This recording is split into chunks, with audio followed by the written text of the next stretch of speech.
Mabilis na nailikas sa mga pamilyang nakatira sa loob ng 6 na kilometrong danger zone matapos itaas sa Alert Level 3 ang Bulkang Mayon. Nakapaghanda na rin ng tulong ang Department of Social Welfare and Development para sa mga evacuees. Yan ang ulat ni Connie Kalipay ng Philippine News Agency.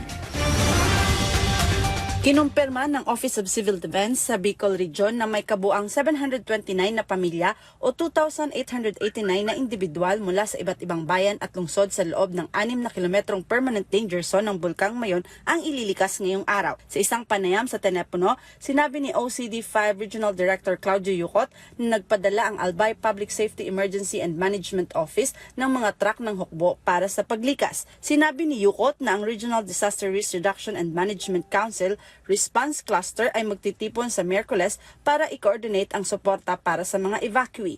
Batay sa datos ng APSEMO, ang mga local government unit ng Tabaco City ay mayroong 312 pamilya o 1,181 individual. Ang malilipot ay mayroong 287 pamilya o 1,193 individual. Ang Daraga ay mayroong 1 individual.